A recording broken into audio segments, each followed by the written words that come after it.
Write, watch.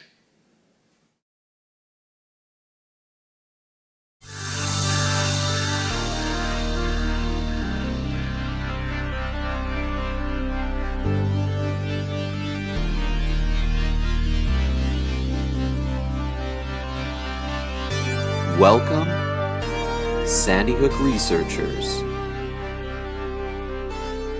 Yes, welcome. Welcome to my new channel. My old channel was attacked, and I decided it was probably about time to have a backup channel. So I'm going to be putting videos on this for a while. And probably from this point forward, actually. Start fresh with a new intro and everything. But this video, I'm going to start off with a little bit of history and then show you some new information. And the picture you're seeing here is a box of photos in the Sandy Hook final reports that were photos of the Lanza family. Proof they are a family, they exist, and only certain things were released by the police, and all of their intimate family photos are not really necessarily allowed to be released. There's no reason for that. But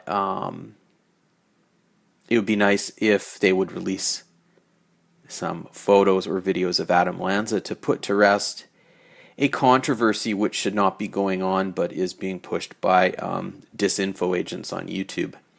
And that's why I'm making this video.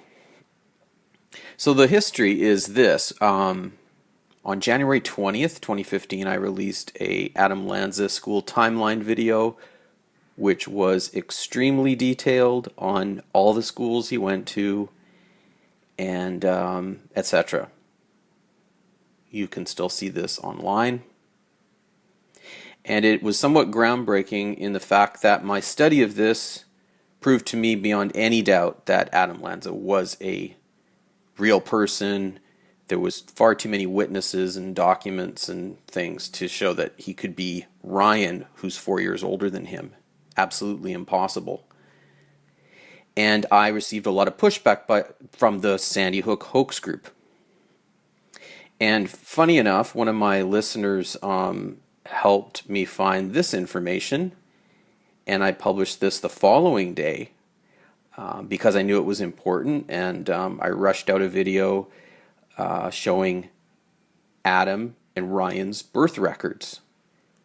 And these were the original birth records from the town of Kingston. These are official government documents. Cannot be disputed, cannot be debunked, even though people try to. As you see, the one in the front is Adam's, 1992, and the one in the back is 1988, and that is Ryan.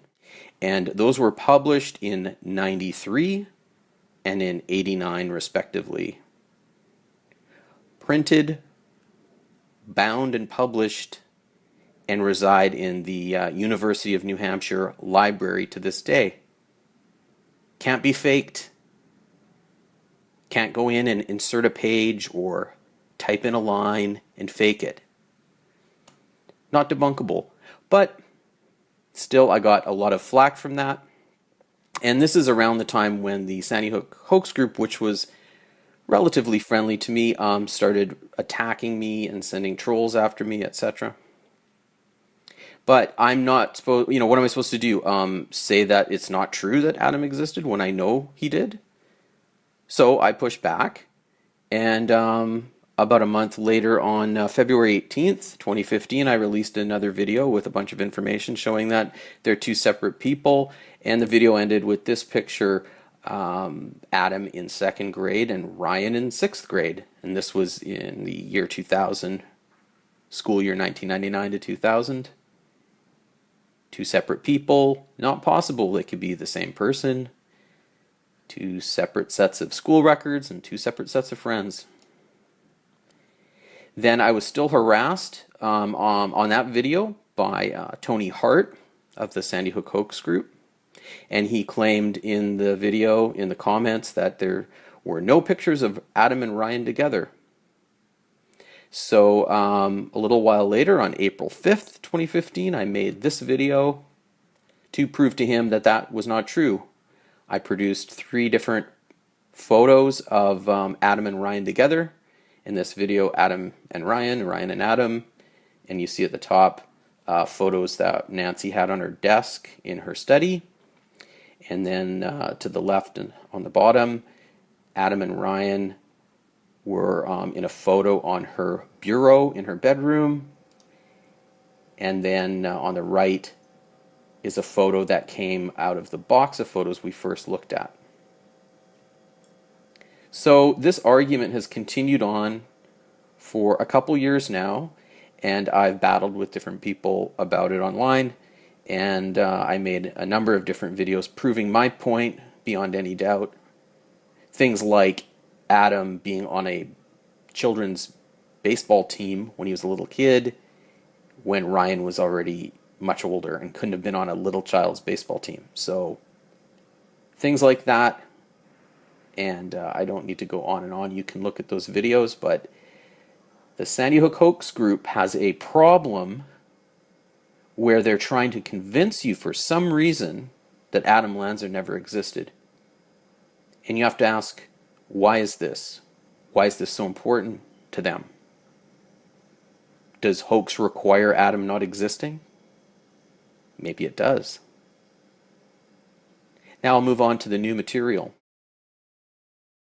So this video is going to be about documents and records. And these are just things I've collected off the top of my head in preparation to doing this video. I just thought about different things I had. And there are probably many more, but this is enough. I'm sure there's 22 items. So I have 3 pages of information to read through. I'll do it as quickly as possible. So Adam Lanza's documents. Birth records, I just showed you those, published in 1993, University of New Hampshire Library, public record. That was Adam Lanza. Church records. St. Rose of Lima admitted that he was a member and he was also a student there. These pieces of information have been withheld. The investigators went in and looked, but they didn't publish anything of any value, really. And you'll start to see a pattern here as we move along on what is withheld and what is public. Class photos, elementary, middle, high school. Those are all public, in as so far as they might be in a yearbook or something. There was a set of photos of Adam in middle school taken by a girl, and those were her own private photos. And of course, then she was ridiculed just because she took some photos of Adam, and they tried to make that out to be something suspicious. It's just incredible. Moving along to credit card records. Yes, Adam had a credit card or more than one credit card. It sounded like more than one. They were found in his wallet.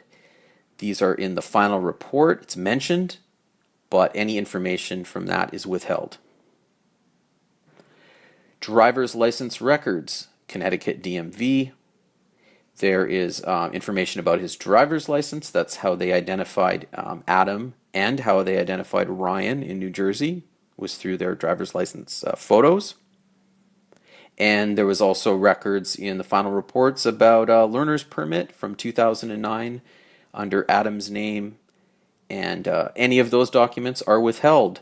So you're not allowed to see a printout of the learner's permit with Adam's name on it. You're not allowed to see an actual photograph or printout of his driver's license. Only his driver's license photo was used and released to the press. I believe that's the only photo released by the investigators to the press of Adam. No other photo I'm aware of. So that in itself is pretty interesting. Moving along, employment records. Adam was employed for a short time period. I get the impression it was short, with a graphics/printing company. That information is withheld. I do know the name of the printing company, but any of the details of the length of employment or anything like that, don't know. Google account. Adam had Google Gmail, YouTube account, etc. In the final reports, they mentioned that they did confirm an IP address by the login, so they confirmed that an account was Adam's by the IP address, and that was all obtained by a warrant to Google.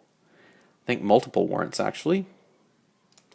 So they proved that. So he's the point of this is should be stressing is that he's logging in to Gmail at home in Newtown while his brother is living in New Jersey. These are two separate people with two separate lives, two separate sets of records. Now moving along to the next page, GPS records. So there are published records from his GPS that was found in his closet. They can't explain why that was removed from his car. But it was found in his closet, and they printed out a bunch of the records. I don't know if we got to see all of them. But it also proved that Adam was driving around while Ryan was living in New Jersey. And that was obtained by warrant. Gun records. There was NRA firearms training in 2008. And those records were at the Danbury gun range where he took the training, and that gun range burnt to the ground in 2010, conveniently. Now the trainer did testify to the fact that he trained both Adam and Nancy, and they got an NRA certificate, and there'll be more on that in the next page or shortly. Internet footprint. So they knew Adam's IP address, they knew Nancy's IP address. There were a couple different IP addresses for her. And so they would have known beyond any doubt the browsing history of Adam. All of this is withheld. We have been allowed to know nothing about any websites Adam visited. There are some rumors and stuff, but all withheld. Home photos, large box of family photos I showed at the beginning. All of that was withheld, and I believe that's valid because certain personal information is not really relevant to the case. Their whole family photo album is not necessarily public information. So it would be nice, though, that they would release at least one photo or one video of Adam. And the next thing is home videos. He had a video camera in his closet. And there were discussions in the final reports that there were videos of Adam loaded up with guns, holding them in holsters and under his belt, and holding guns to his head, and probably saying things. I don't know about that, but I assume I get visions of sort of the Columbine type videos. All of that withheld conveniently, so you can't ever see Adam. We don't even get a still picture of him doing this. Kind of would put to bed the whole Adam didn't exist thing, I would think. Now we move along to online storage. MediaFire account. I did an entire video about this, and Adam Lanza's online storage account was signed over by Peter to the FBI without ever viewing the information on the account. And the investigators, as far as I can tell in the reports, were not allowed to see that information. It was taken by the FBI and scrubbed. There was some mention of the information on the MediaFire online storage being disturbing. So use your imagination on that. I think it's also possible that he was communicating with certain government organizations on that account. But that's my speculation. Moving along to medical records. Danbury Hospital was raided within a couple hours of the Sandy Hook event, and the medical records of the family, Adam, Ryan, at least Adam and Ryan, were seized within a short period of time. While they were still thinking there was a second shooter going on, they'd already seized these medical records. I have a video about that. All of the medical record information has been completely withheld, not shared, not allowed to be shared with people like the child advocacy group that did a report, very flawed report. Moving on to the third page, NRA records. So I mentioned before, 2008 training certificates. Adams is withheld, not shown in the final reports, but then they show a picture of Nancy's certificate. They do mention in text that Adam's certificate was found in a upstairs bedroom, but they will not provide a photo of it. How convenient. Phone records. They did not check the Lanza phone records for 4 months. Keep in mind, this was while people were calling in to St. Rose of Lima, threatening the school and claiming that they were friends of Adams and they were going to finish the job he didn't finish. And they didn't go and secure phone records from AT&T for 4 effing months. Then, in the final reports, it says that all of Nancy Lanza's phone records that were collected and in the evidence file are missing. They're lost. And all the information is withheld. Moving along to psychiatric records. Dr. Paul Fox, Adam Lanza's psychiatrist, he destroyed all of Adam's records because they were after 5 years old or something like this. They're no longer retained. And that was his excuse for that, while he had fled the country on a sexual charge and was living in New Zealand at the time. Yeah, very suspicious.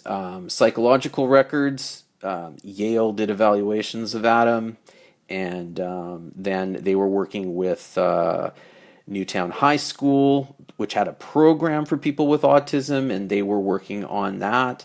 And I can't get into that in great detail, but Yale diagnosed him, and then by the time the child advocacy report came out, they reversed their claim. They claimed that they never diagnosed Adam.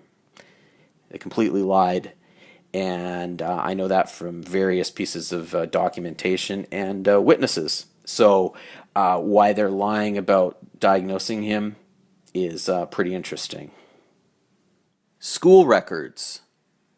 Elementary, middle, and high school, including a short stint at St. Rose of Lima in 8th grade, where he was rushed to hospital and never returned to the school. He continued his 8th grade in Newtown Middle School, and that was denied by the child advocacy report, which claimed he never attended 8th grade. Pretty interesting. All of his school records were confirmed, but withheld. So we don't know really anything about his schooling other than people like me who found his honor roll.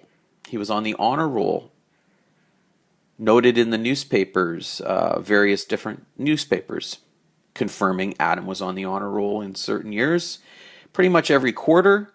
And he was on the honor roll in middle school when Ryan was on the honor roll in high school. So that's a serious problem for people thinking they're the same person. Moving along to video game accounts. Call of Duty, Xbox Live.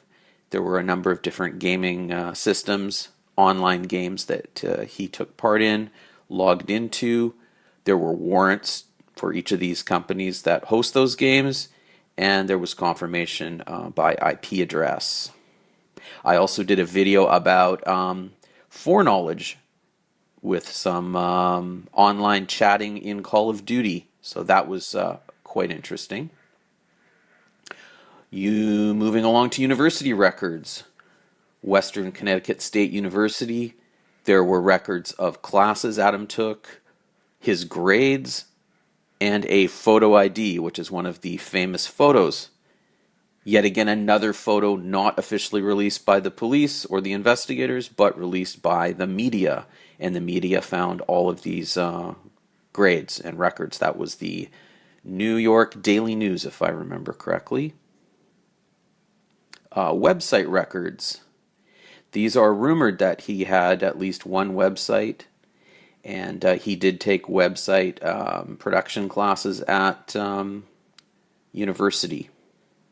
A couple different types of computer classes relating to websites.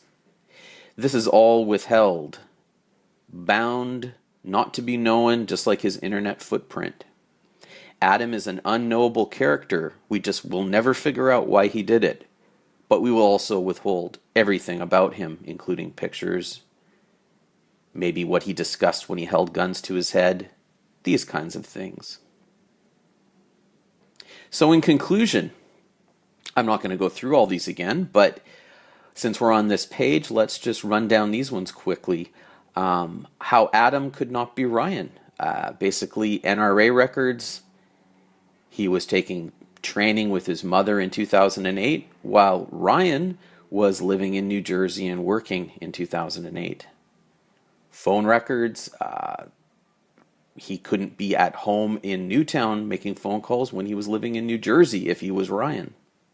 Psychiatric records. Did Ryan see a psychiatrist? No, there's no record of that. Same with psychologists. Is there any record of Ryan going to Yale and, and the big thing, Newtown High School. They were working with Yale on a program to help Adam out. Why would they be helping Ryan out when Ryan graduated from Newtown High School in 2006? He was well gone. Would the people at Newtown High School not go, hey, why is Ryan back? And why are we putting him in a special program for autistic children when he graduated 2 years ago? It's just ridiculous. Anyway, or graduated 4 years ago. School records. All these records with all these witnesses, teachers that had him as a student. How could they have Adam as a student in elementary school when Ryan was already in middle school? The dates don't add up. Does not make any sense. And I'll also add here too, the bus driver, she stated she drove 2 boys to school, and then later it was only 1 boy. So another witness. There's all kinds of witnesses. And also university records. I'll just skip down to that one. Why would Ryan be going to Western Connecticut State University when he was living in New Jersey and he had already graduated from university? How could he be working in an office while still going to a university where his brother was going to university? It just doesn't make sense. So that's the point of this video, sort of to go through some of the records, not all of them, but some of them. And I'm sure there are many more, some I've forgotten that I'll wish I would have added, but this was just an informal summation.